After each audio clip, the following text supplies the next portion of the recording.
Bonjour à tous, je m'appelle Zara et je suis software engineer.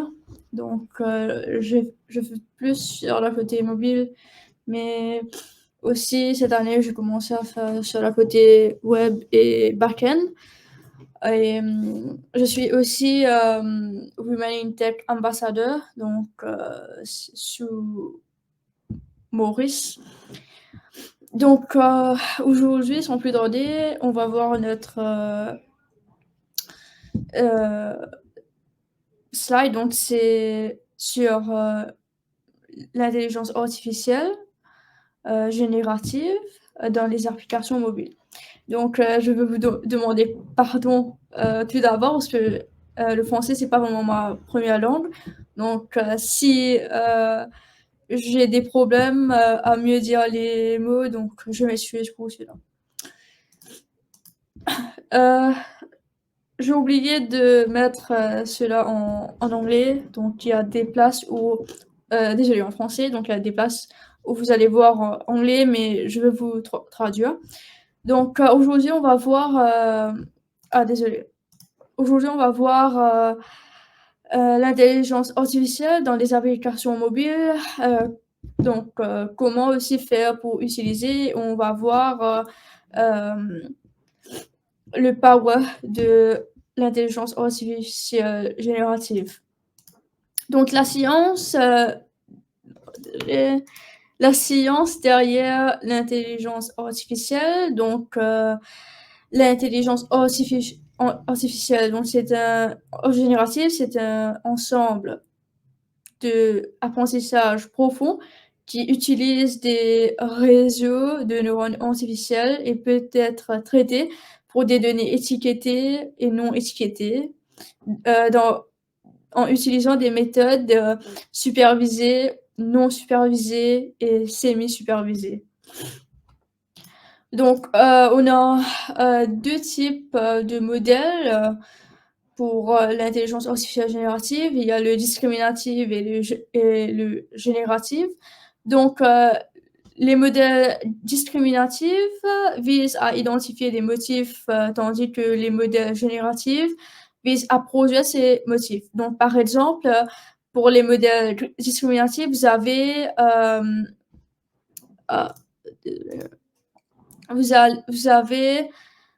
par exemple, vous pouvez classifier des données. Par exemple, si vous voulez classifier des données pour des chiens ou des chats, vous pouvez distinguer si c'est des chiens ou des chats.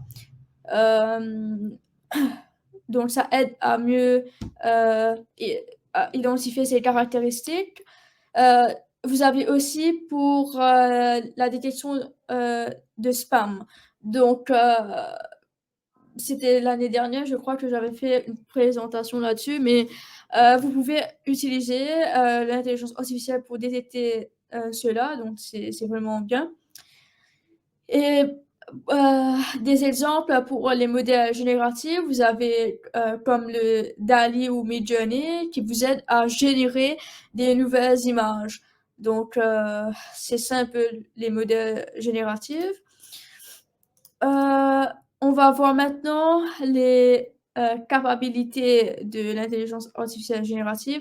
Donc, avec l'intelligence artificielle générative, vous pouvez générer des nouvelles données, vous pouvez même essayer de comprendre la distribution des données et même prédire des séquences. Donc, vous avez comme caractéristique générer des données similaires avec des données d'entraînement. Par exemple, si vous avez entraîné des données, par exemple, de chiens. Donc, si vous dites à ces modèles, OK, vous voulez que des images de chats qui vous soient retournées. Donc, vous allez donner plusieurs des images de ces chiens. Et maintenant, il faut aussi savoir quand c'est pas de l'intelligence artificielle générative. Donc, quand ça ne consiste pas à générer directement, des nombres, des classes ou des probabilités, heu, aussi. OK, donc comme modèle, on va voir plus, sur le côté, Gemini. Vous avez aussi GPT ou même Grok par X. Donc 1er modèle, Gemini, vous avez le,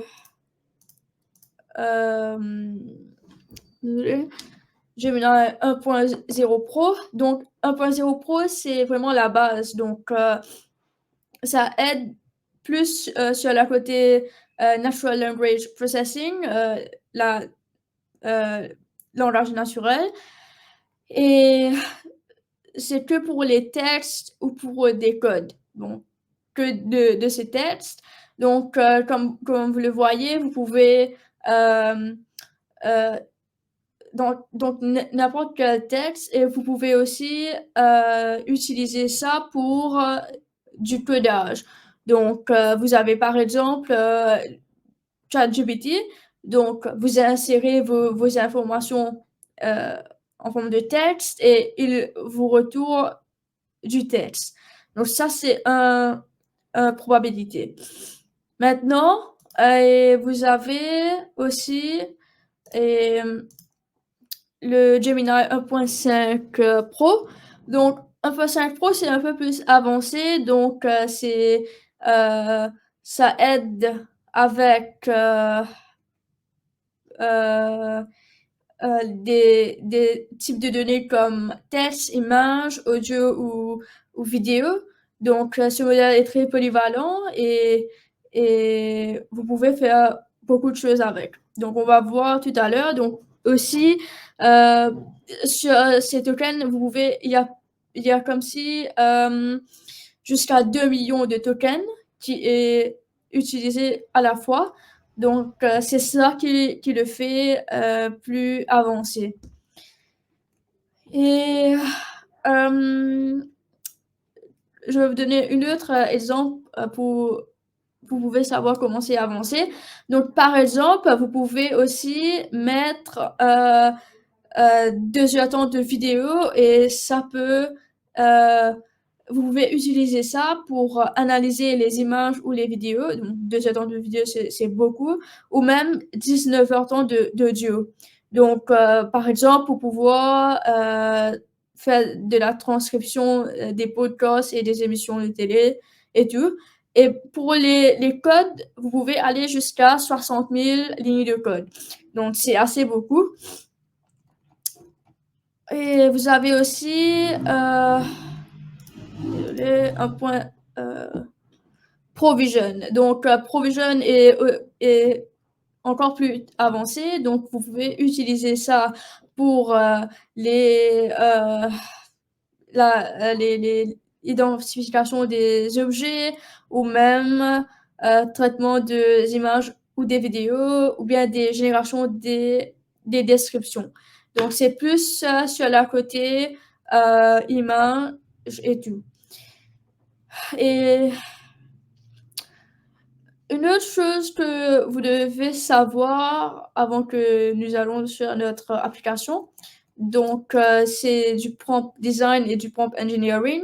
Donc je sais pas vraiment comment faire pour, appeler cela. Donc je sais pas le mot technique en français, donc j'ai pas pu mettre, le la traduction, mais le prompt design, c'est ce que vous faisiez avec, ChatGPT. Donc vous allez comme si envoyer mettons vous vous avez envie, de chercher, par exemple et je sais pas, une, menu par exemple de votre culture. Donc vous allez taper cela sur ChatGPT et ça va vous donner un retour.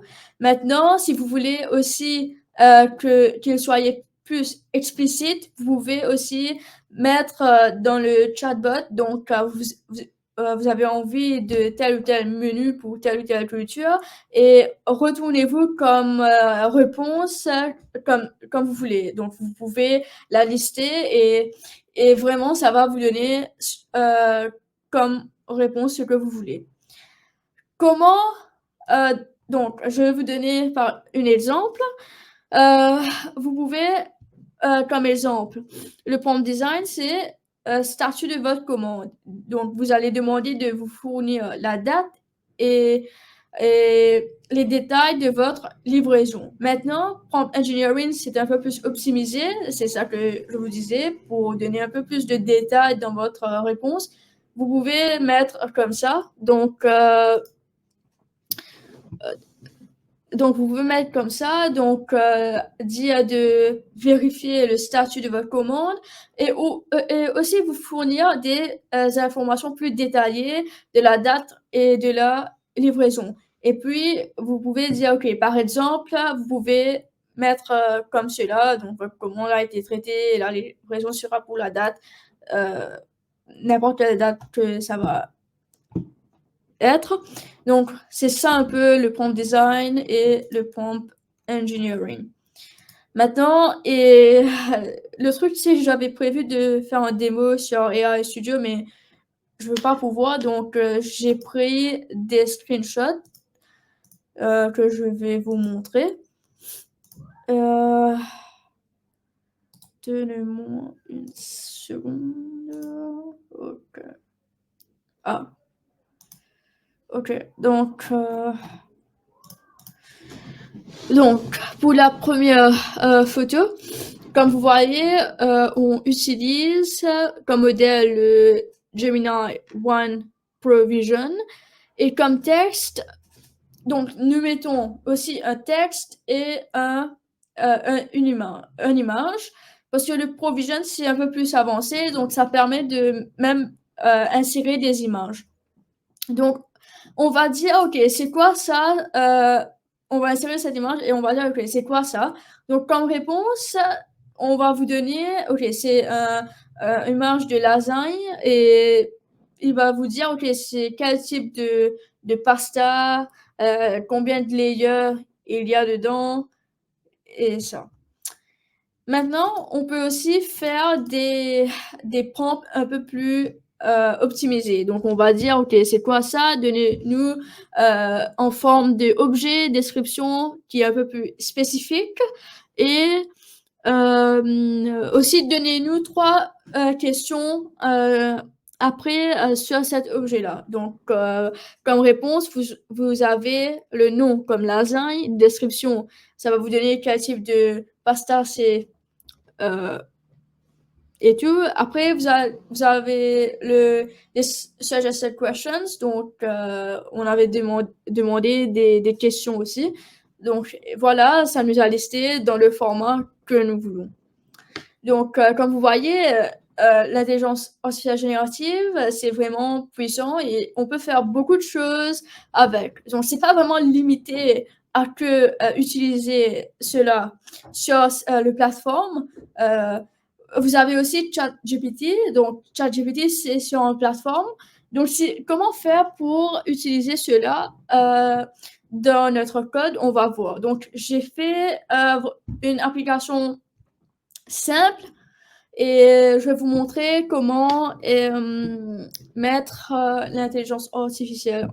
Je vais dire comment utiliser les API pour avoir des réponses que nous voulons. D'accord, ok.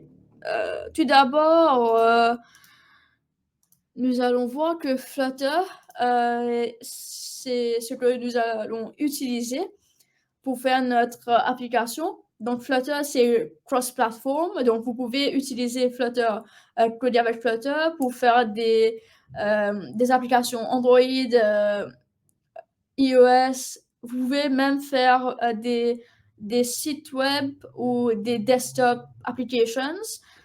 Et c'est vraiment puissant aussi, Flutter, je veux dire, parce que avec vous codez une seule fois et vous pouvez avoir ce que vous codez sur Android, iOS, des sites web et tout. Donc, ça, on va utiliser Flutter. Donc, je vais pas aller sur les détails de Flutter parce que c'est pas le but, mais OK. Donc, notre application, comment ça va marcher? Tout d'abord, ça va prendre des images et on va les donner des prompts et nous allons envoyer ces images et ces prompts à travers le Gemini API qui va ensuite nous donner, nous générer des recettes dans des structures que nous allons nous-mêmes demander comme ci, d'avoir comme réponse. Donc, allons voir le code.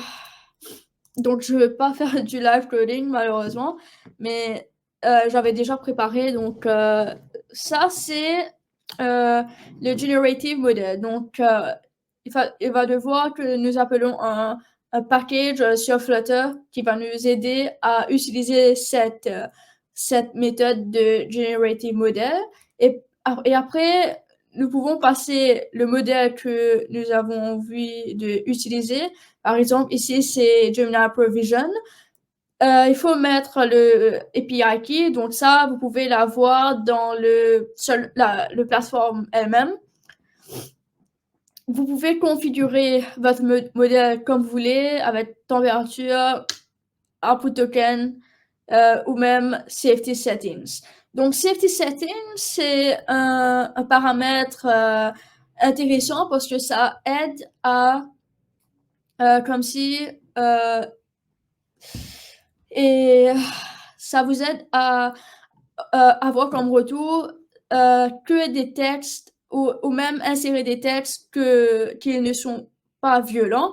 Donc, c'est pour cela que j'ai mis home catégorie harassment ou hate speech, donc ça va filtrer. Donc, le modèle va filtrer si on met on essaie d'envoyer dans ces modèles-là des textes de harassment ou de hate speech.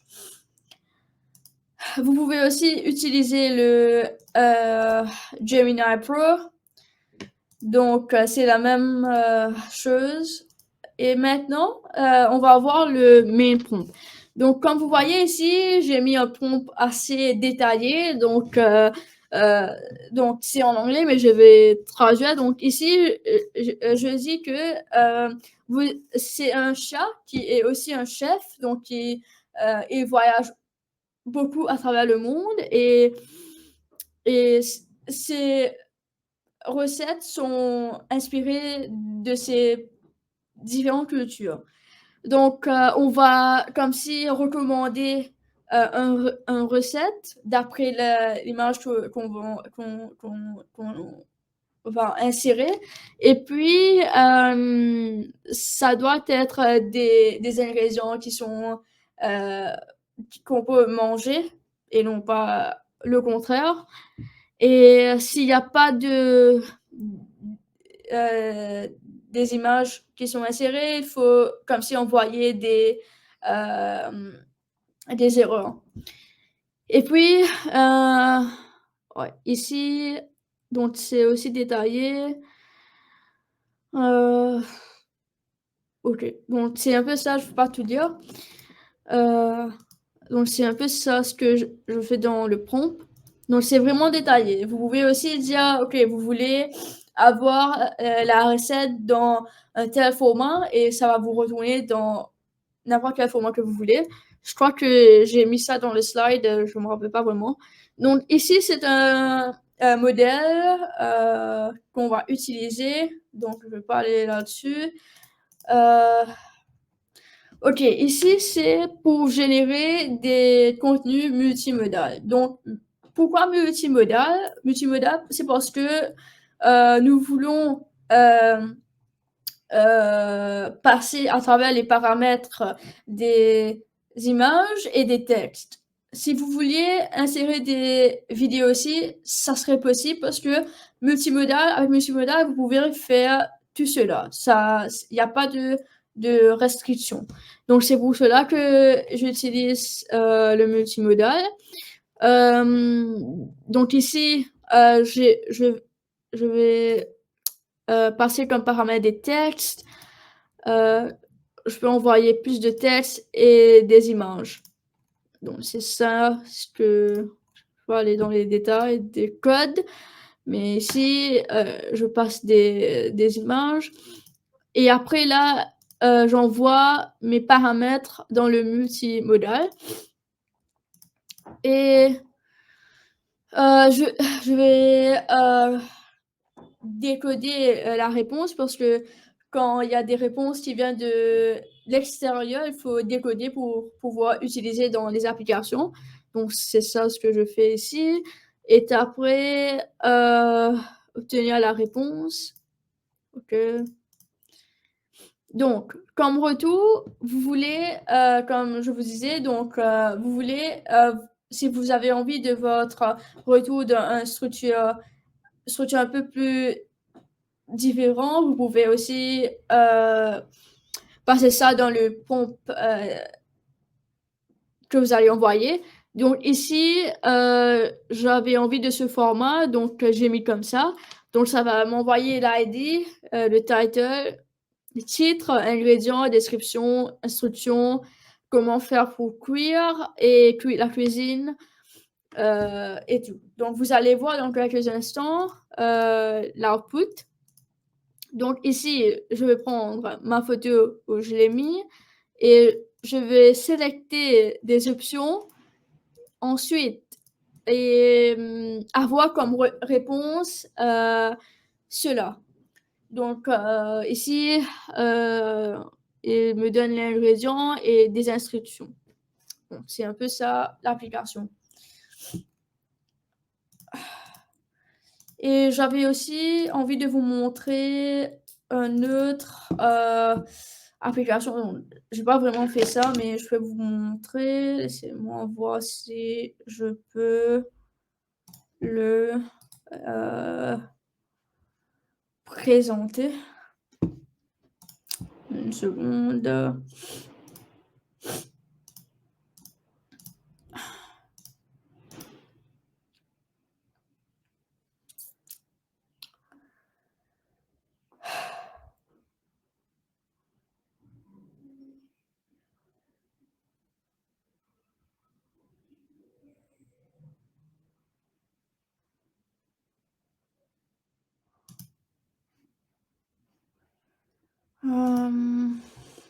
Donc là, c'est en train de... Ok, d'accord, je vais essayer de présenter l'écran. Share screen.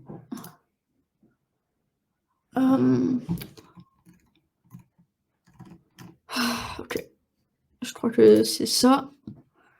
Et là, j'espère que vous voyez l'écran. Donc ça, cette application a été faite pour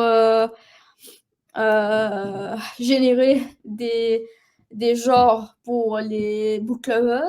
Donc ici, cette application utilise si je ne me trompe, aussi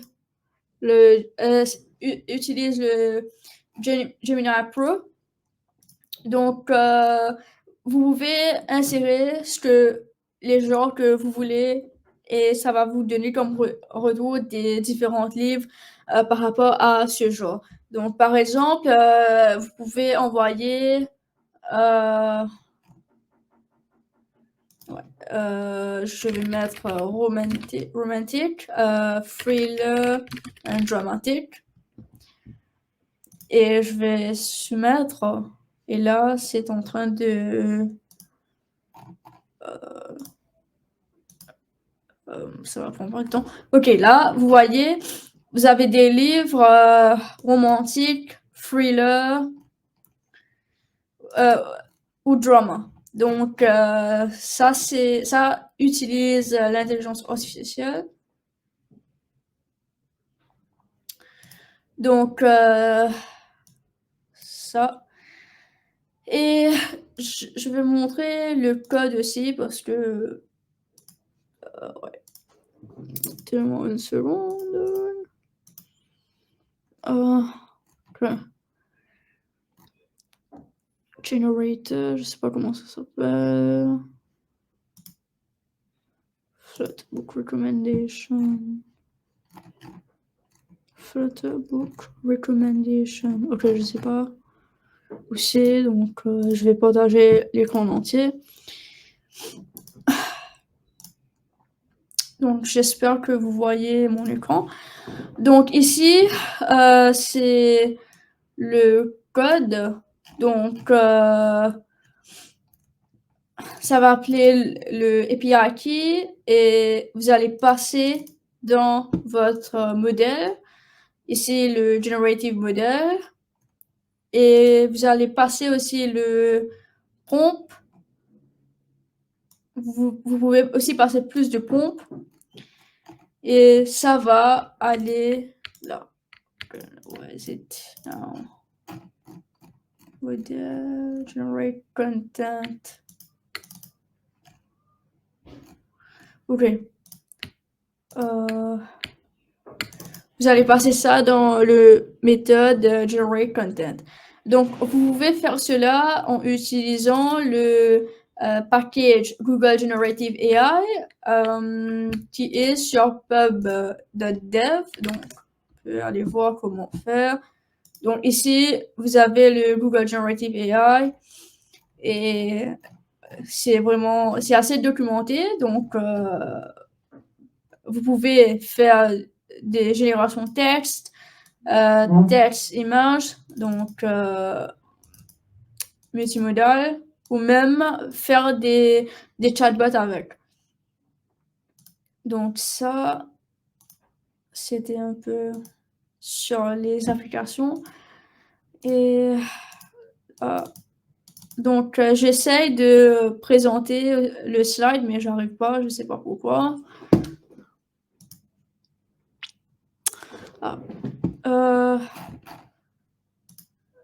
OK, d'accord. Et là, on va voir comment faire pour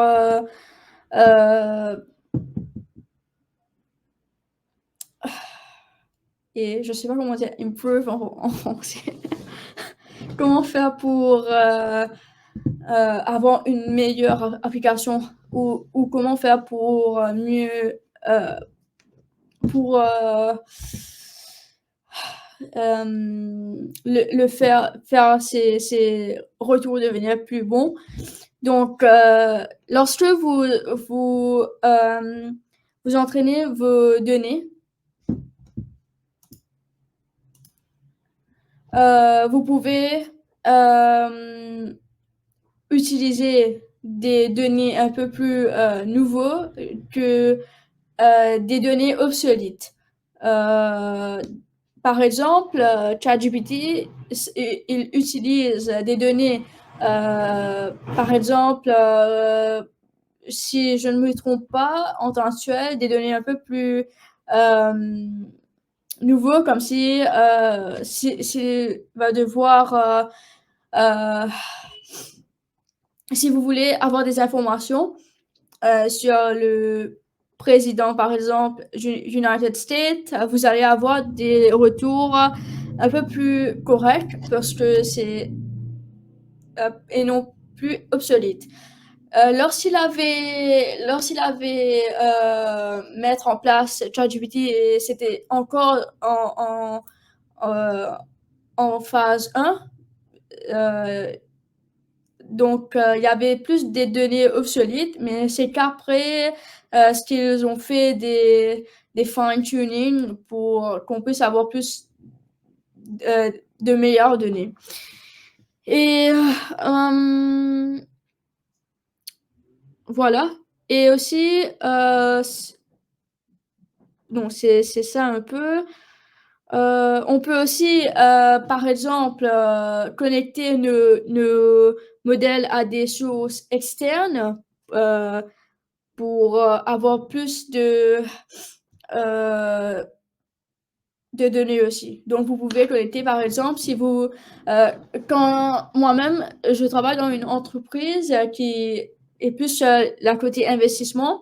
Donc, quand on a besoin de faire des investissements, vous pouvez utiliser l'intelligence artificielle et ça peut vous donner des détails sur l'intelligence artificielle.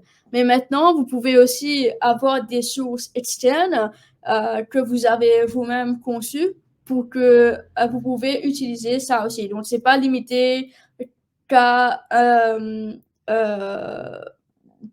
des réponses qui sont conçues que par les modèles elles-mêmes. Il y a aussi les AI agents, donc c'est un peu plus avancé et je crois que euh, je sais pas si je suis encore ok sur le temps, mais les avant nous utilisons des modèles euh, qui étaient un peu plus euh, obsolètes et on pourrait avoir des hallucinations dans ces données. Donc maintenant, on a plus le RAG system, donc Retrieval Augmented Generation, qui nous permet d'utiliser des LLM et on peut aussi récupérer des données dans des backends. Donc c'est ça ce que je vous disais, donc c'est un peu plus avancé. Et vous pouvez mettre en place ces systèmes euh, pour des projets plus complexes. Par exemple, je sais pas, par exemple, vous avez, si vous voulez des informations euh, comme des données sur des contrats, vous pouvez mettre en place des RAG systems qui vous permettra d'avoir des informations concrètes. Donc, c'est un peu ça. Donc, je ne veux pas aller dans plus de détails, c'est un peu plus avancé, mais voilà. Donc, c'est un peu ça et j'espère que vous avez aimé la présentation et je m'excuse encore pour le français un peu cassé, quoi.